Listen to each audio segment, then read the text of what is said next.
चला तर मग माझ्या आजच्या मिनी ब्लॉगमध्ये तुमचं स्वागत आहे. इकडे बघा, घरात एवढा सगळा पसारा झाला होता. परी जाणार होती तिच्या आत्यासोबत गावी. मग काय, परीला आधी त्यांना पाठवलं. मग म्हणलं घरातली कामं करून घ्यावी.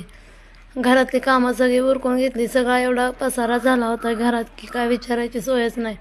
मग पटकन सगळे घरं आवरायला घेतले. पण काही लोकांना काय वाटतं, मी घरातली कामं फक्त व्हिडिओत दाखवण्यापुरतं करते. त्यांना असं का वाटतं मला काय कळत नाही. बहुतेक मला वाटतं ते आमच्या घरी येऊन काम करून जातात का काय, की म्हणून त्यांना असं वाटतं. मग काय, घरातले सगळे कामं रमत-गमत करून घेतले मी. का तर आज परी नव्हती म्हणून मस्तपैकी स्लो मोशनमध्ये माझे कामं चालू होते. एक काम करायचे बसायचे, एक काम करायचे बसायचे. छोटी पण झोपली होती. मग काय, निवांत कामं चालू होती माझी.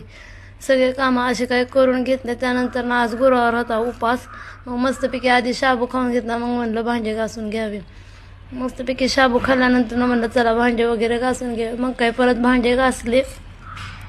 मला तुम्हाला सांगायचं फक्त एवढंच की अशा लोकांना, जे काही लोक तुम्हाला असे कमी समजत असतील, त्या लोकांकडे दुर्लक्ष करा आणि तुमचं काम तुम्ही करत राहा. बाकीच्या लोकांकडे लक्ष देऊ नका. तुम्हाला काय वाटतंय मला कमेंट करून नक्की सांगा. मी तर तसंच करते, तुम्हीही तसंच करा.